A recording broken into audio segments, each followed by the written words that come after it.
Uttar Pradesh bar council के अध्यक्ष सम्मानित श्री जानकी शरण पांडे जी,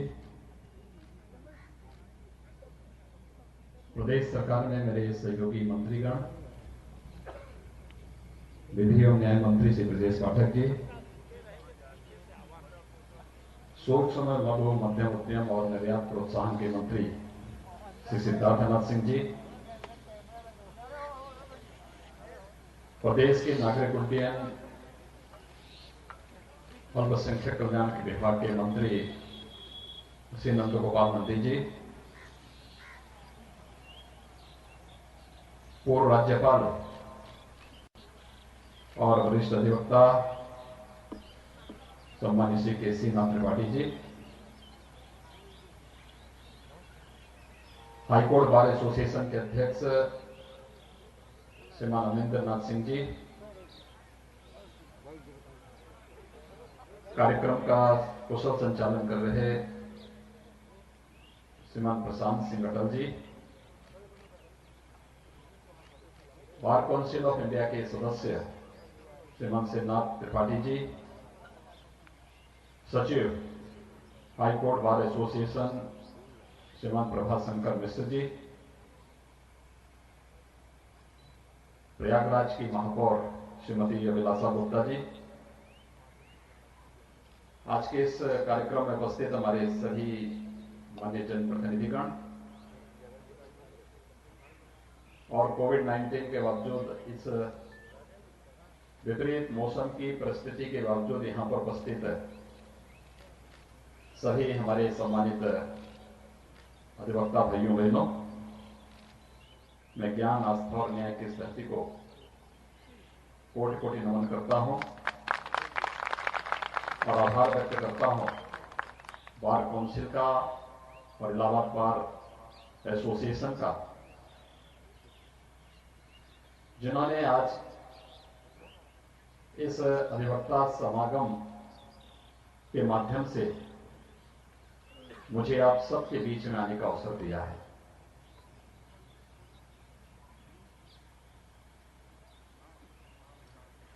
कार्यक्रम भी जल्दी में बना, लेकिन मौसम की विपरीत परिस्थिति थी और मुझे जानकारी भी मिली थी कि रात्रि भर यहां बारिश पड़ी है, मौसम विपरीत था।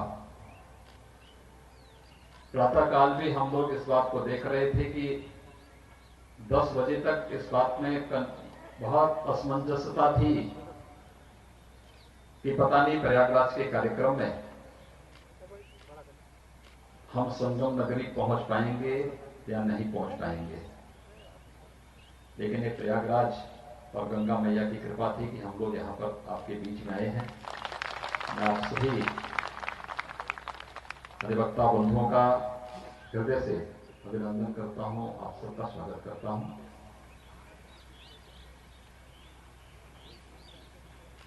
अधिवक्ता समाज, जैसे हमारे विधि और न्याय मंत्री ने कहा ही, वह एक विश्वास का प्रतीक है। जब व्यक्ति स्वप्नों से हारता है तो वह भौतिक रूप से, लौकिक रूप से एक अधिवक्ता की शरण में जाता है। यानी आपका जो ये प्रतीक है, आपका जो ये वेशभूषा है, ये विश्वास का प्रतीक है और ये विश्वसनीयता जब तक बनी रहेगी तब तक न्यायपालिका पर आम जन का विश्वास बना रहेगा और इस विश्वास को बनाए रखना हम सबका बहुत बड़ा, पूरी हमारी प्रतिबद्धता होनी चाहिए इन सब के प्रति। अधिवक्ता समाज का बहुत बड़ा योगदान है समाज के निर्माण में, भारत की स्वाधीनता में और समाज को जागरूक करके एक यशस्वी नेतृत्व देने में भी।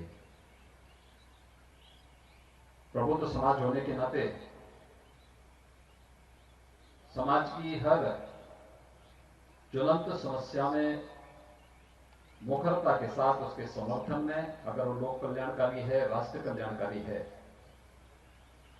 तो उसके समर्थन में खड़ा होना, अगर वह लोक कल्याणकारी नहीं है या राष्ट्र कल्याणकारी नहीं है तो उसके विरोध में मुखर होकर के आवाज भी उठाना और उस व्यवस्था को एक नेतृत्व देने के लिए अधिवक्ता समाज ने सदैव से एक बड़ी भूमिका का निर्वहन किया है। उस बड़ी भूमिका के लिए सदैव अधिवक्ता समाज को अपने आप को तैयार रखना पड़ेगा। बंधुओं, भारत की संसदीय लोकतंत्र की प्रणाली हर एक इस व्यवस्था के जो अंग हैं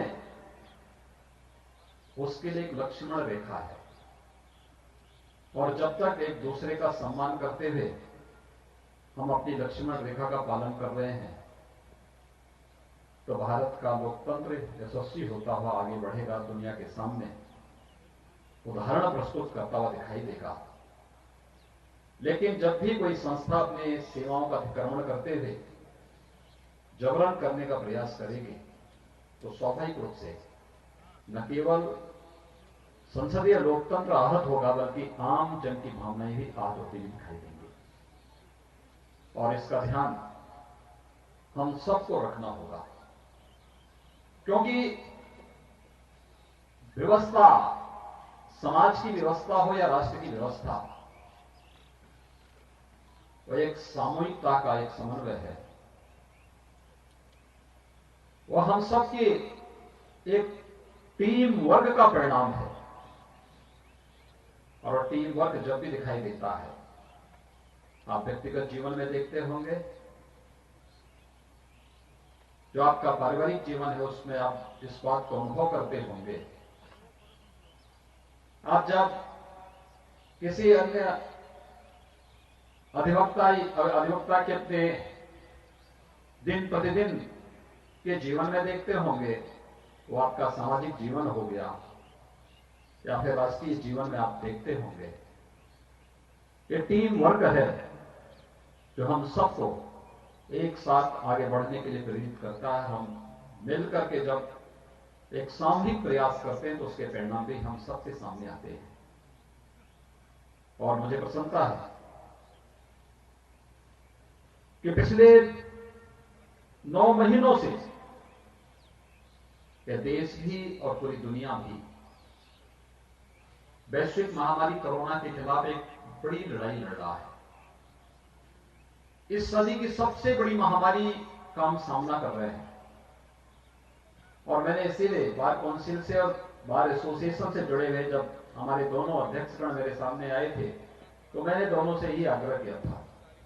मैंने कहा, देखिए, मुझे आने में कोई समस्या नहीं है, हम समय निकाल देंगे, लेकिन पहली शर्त होनी चाहिए कि हम लोग कोविड-19 की उस गाइडलाइन का पालन करते हुए ज्यादा संख्या में हो। एक सीमित संख्या होगी, आवश्यकता पड़ेगी, हम उसको वहां से लाइव करवा देंगे। वहां से हर एक जनपद में उस कार्यक्रम को वहां पे प्रसारण की व्यवस्था हो जाएगी। लेकिन एक जगह ज्यादा जमावड़ा जब होगा तो स्वाभाविक रूप से उसकी एक कोविड-19 के संक्रमण को वो मदद कर सकता है। इसलिए हमें कोविड-19 के संक्रमण को हर एक स्तर पर तोड़ना है।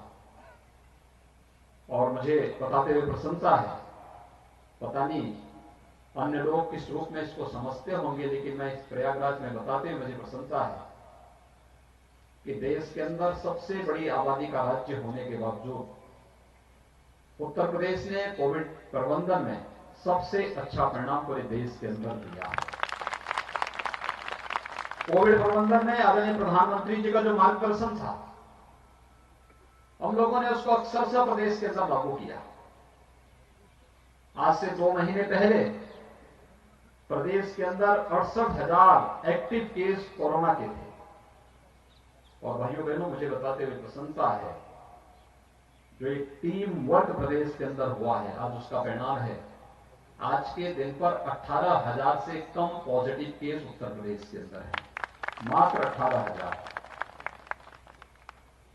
देश के अंदर सर्वाधिक टेस्ट करने वाला राज्य उत्तर प्रदेश है। पॉजिटिविटी रेट सबसे कम, सबसे मौतें कम। अगर दिल्ली से हम इसकी तुलना करें, उत्तर प्रदेश की आबादी है 24 करोड़ की और कुल कोविड से मौत हुई है पिछले 10 वर्षों में कुल 8,000, और दिल्ली की आबादी है 1.25 करोड़ और मौत हुई है 10,000। आप अनुमान कर सकते हैं कोविड प्रबंधन किस तरीके से उत्तर प्रदेश ने इतने बड़े राज्य को बचाने के लिए किया है। यह एक बेहतरीन उदाहरण है जो आज उत्तर प्रदेश प्रस्तुत कर रहा है देश के सामने भी और दुनिया के सामने भी। और यही कारण है, कम से कम महत्वपूर्ण संस्थाओं में बैठे हुए लोगों को इस बात की जानकारी होनी चाहिए कि दुनिया के अंदर कोविड प्रबंधन के लिए WHO जो दुनिया की शीर्ष संस्था है स्वास्थ्य की, वह भी उत्तर प्रदेश के कार्यों की सराहना करने से अपने आप को रोकती नहीं है। उत्तर प्रदेश ने बेहतरीन प्रबंधन किया है। अगर जिसको ये दिखाई नहीं देता, कम से कम वो सब पब्लिक डोमेन में है, उसको देखें और उसको एक बार जानेंगे तो उन्हें बहुत कुछ नजर आ जाएगा कि उत्तर प्रदेश में कोविड प्रबंधन में क्या कुछ किया गया है। लेकिन ये सब संभव हो पाया है प्रधानमंत्री मोदी जी के मार्गदर्शन में और आप सभी लोगों के सामूहिक सहयोग और प्रयास से। अकेले सरकार कुछ नहीं कर पाती अगर हमें समाज के प्रबुद्ध जनों का सहयोग नहीं मिलता। अगर हमें एक सामान्य नागरिक, शासन की टीम काम कर रही थी, प्रशासन काम कर रहा था, हमारे स्वास्थ्य कर्मी काम कर रहे थे, हमारे स्वच्छता कर्मी काम कर रहे थे, हमारे पुलिस के जवान काम कर रहे थे, लेकिन इन सब के साथ सबसे बड़ी भूमिका थी पब्लिक की, जो उस अनुशासन के साथ जुड़ करके कार्य कर रहा था। और ये अनुशासन हमें तभी देखने को मिला था जब 22 मार्च को जनता कर्फ्यू का आयोजन किया गया था। आपने देखा होगा जनता कर्फ्यू में एक एक व्यक्ति उसमें सहभागी बना था, प्रत्येक ने सहयोग किया था और सबने संकल्प लिया था कि हम इस महामारी के खिलाफ लड़ेंगे। और मुझे लगता है इस सदी की सबसे बड़ी महामारी का सफलतापूर्वक मुकाबला, आंकड़े अगर आप उठा करके देखेंगे, क्योंकि आप अधिवक्ता हैं, आपको हर एक स्तर पर न्यायपालिका में भी और न्यायपालिका के बाहर भी बहस करना पड़ता है, मुद्दों को देखना पड़ता है। और मैं चाहूंगा एक बार आकलन करिए, देखिए सामान्य दिनों में कितनी मौतें होती थी और कोविड-19 की इस महामारी के दौरान मौत के आंकड़ों में कितना परिवर्तन आया है। अगर आप ये देखेंगे तो सामान्य दिनों की तुलना में कम मौतें हुई हैं और ये आंकड़े इस बात को प्रदर्शित करते हैं कि लड़ाई हमारी बहुत अच्छी दिशा में जारी है। भारत कोविड के खिलाफ अपनी लड़ाई को विजयी की ओर लेके जा रहा है और अगले महीने जब कोविड-19 का वैक्सीन आएगा तो फिर हर एक व्यक्ति तक व्यवस्थित तरीके से उसे पहुंचाने की कार्रवाई उसी तर्ज पर हम लोग करने की तैयारी कर चुके हैं। ये कोविड-19 के खिलाफ लड़ाई ये केवल एक आपदा के खिलाफ लड़ाई नहीं, मुझे लगता है इसने हमें बहुत कुछ जानने सीखने का अवसर भी दिया है। व्यक्तिगत जीवन में हम लोग इस बात को महसूस करते हैं। पहले लोग थोड़ा खान पान में या अन्य चीजों में लापरवाही कर देते थे। कोई भी कहीं मिलता था, कहीं भी किसी के साथ मिलकर के कोई गले मिलता था, कोई हाथ मिला रहा है, ठीक बात है, एक सामान्य शिष्टाचार होता था, सामान्य चीजें होती थी। लेकिन कोविड-19 ने भारतीय संस्कार पद्धति को दुनिया के अंदर स्वीकारने के लिए मजबूर कर दिया। आज सब लोग जाते हैं विवादन में नमस्कार करते हैं। किसी के घर में जाइए और पूछिए आप क्या देंगे, तो आज वो पहले उसकी चॉइस क्या होगी, कहेगा काढ़ा लेके आ जाइए, काढ़ा पीऊंगा।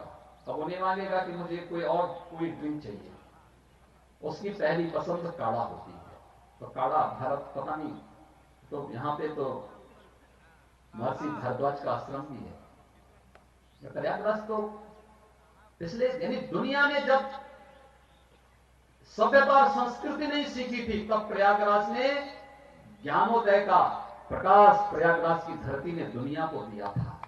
महर्षि भारद्वाज का आश्रम और उनका गुरुकुल इस बात का उदाहरण है। यानी हजारों वर्षों से उस परंपरा के साथ जुड़कर के दुनिया को एक नई दिशा देने का कार्य ये धरती दे रही है। ये हमारी धरोहर है, इस पर हमें गौरव की अनुभूति करनी चाहिए और उस परंपरा को लेकर के आज हम सब सामूहिक रूप से प्रयास कर रहे हैं। भारत एक अच्छी दिशा में जा रहा है। प्रधानमंत्री मोदी जी का यशस्वी नेतृत्व इस देश को हर एक क्षेत्र में विकास की नई बुलंदियों को ले जाने के लिए तत्पर दिखाई दे रहा है। और आज 6 वर्ष पहले तक जिस भारत के बारे में मान्यता थी कि भारत दुनिया के देशों का पिछला वो है, वही देश 6 वर्ष के अंदर दुनिया को नेतृत्व देता हुआ दिखाई दे रहा है। आज यूरोप भारत को फॉलो कर रहा है, आज अमेरिका भारत को फॉलो कर रहा है, आज दुनिया की बड़ी बड़ी ताकतें भारत की तरफ देखती हैं, भारत क्या कर रहा है, उसके अनुरूप फिर भारत दुनिया के सामने एक नई नजीर प्रस्तुत करता हुआ दिखाई देता है। आत्मनिर्भर भारत का जो प्रधानमंत्री मोदी जी का भारत के प्रत्येक नागरिक को, भारत को दुनिया की एक ताकत के रूप में रखने का, आगे ले जाकर के नेतृत्वकर्ता के रूप में आगे बढ़ाने का संकल्प है, यह आत्मनिर्भर भारत भी उसका आधार बनेगा। और आत्मनिर्भर भारत का यह आधार कोई बनेगा तो हमारी परंपरागत उत्पाद बनेंगे। इलाहाबाद के अमरूद बहुत महसूस थे। मैं नंदी जी से यही बात कर रहा था। मैंने कहा नंदी जी आपने बड़ा काम किया है, व्यवसाय अपना फैलाया है, कम से कम यहां के अमरूद को भी अब दुनिया के सामने प्रस्तुत कर दीजिए। हजारों नौजवानों को रोजगार के साथ जुड़ने का अवसर प्राप्त होगा। नागरिक उड्डयन मंत्री के रूप में उन्होंने प्रयागराज में वायु सेवा फिर से शुरू कर दी। असंभव लग रहा था और कुंभ के ठीक पहले कराया। आज प्रयागराज देश के विभिन्न महानगरों से जुड़ चुका है, बड़ा कार्य हुआ है। और आत्मनिर्भर भारत का आधार बनने वाला हमारा परंपरागत उत्पाद कैसे आगे बढ़ सकता है, सिद्धार्थनाथ सिंह जी के नेतृत्व में ही हम उस योजना को वन डिस्ट्रिक्ट वन प्रोडक्ट की इस योजना के माध्यम से दुनिया के सामने भारत के उत्पाद को लेकर के जा रहे हैं। कितनी लोकप्रिय हो रही है, कोई सोचता भी नहीं था। जब हम लोगों ने वन डिस्ट्रिक्ट वन प्रोडक्ट में अलग अलग जनपदों के अलग अलग उत्पाद को रखा तो लोग हम पे हंसते थे, कहते थे कैसे संभव हो पाएगा। और इस बार टेराकोटा का, ये मिट्टी के जो बर्तन बनते हैं, इनकी एक प्रदर्शनी लखनऊ में लगी थी दीपावली के एक दिन पहले। उसमें से एक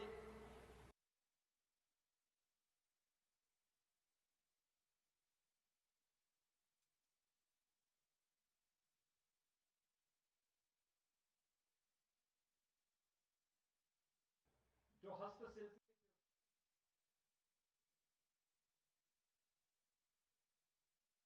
वहां पर आए, उन्होंने कहा कि ये व्यक्ति आपको पहचानता है।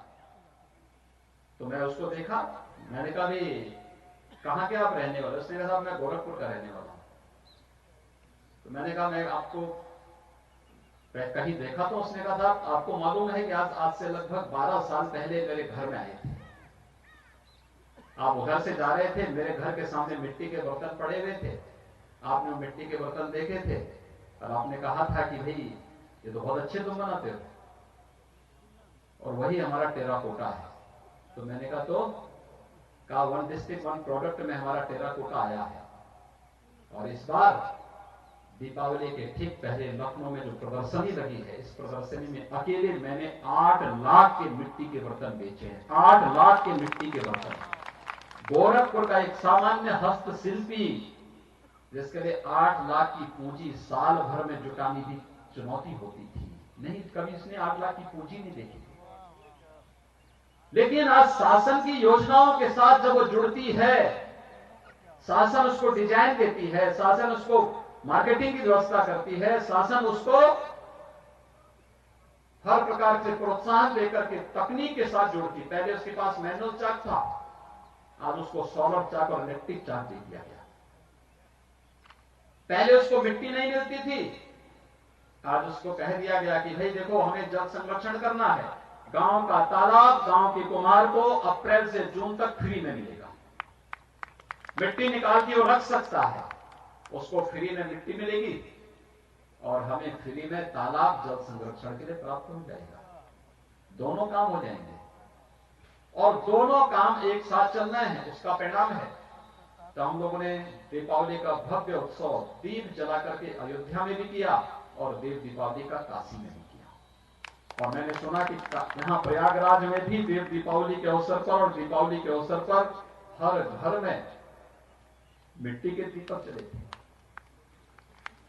यानी हमें मिट्टी के दीपक के लिए भी और गणपति और लक्ष्मी जी की मूर्ति के लिए भी चीन पे निर्भर होना पड़ रहा था। लेकिन कोरोना ने चीन को ऐसा घेरा कि चीन से वे सामान नहीं आ सकते थे और भारत का स्वाभिमान जगा। प्रधानमंत्री मोदी जी ने भारत के स्वाभिमान को जगा दिया और भारत के अंदर गांव-गांव में मिट्टी के बर्तन बनने लग गए। ये सभी कुछ यहीं मिलने लग गया। यहां की लोगों की आमदनी बढ़ी और आत्मनिर्भर भारत का आधार ये टेराकोटा बन गया। हर जनपद के अपने उत्पाद बन गए। हम अपनी चीजों को किस रूप में प्रस्तुत करना चाहते हैं, ये हम पर निर्भर करता है। और भाइयों बहनों, हम सबको उस दिशा में प्रयास करना होगा। अधिवक्ता समाज तो वैसे भी नेतृत्व करता है, समाज का नेतृत्व करता है, समाज का अंतिम तबका पे विश्वास करता है और वह विश्वास का ही प्रतीक है कि अपने संकट के समय में वह जब सबसे थक हार जाता है तो आपके पास आता है और अपनी पीड़ा को आपके सामने रख करके फिर एक नए न्याय की आस में वो आगे बढ़ता है। देश दुनिया की खबरों के लिए एएनबी न्यूज को सब्सक्राइब करें और बेल आइकन दबाएं।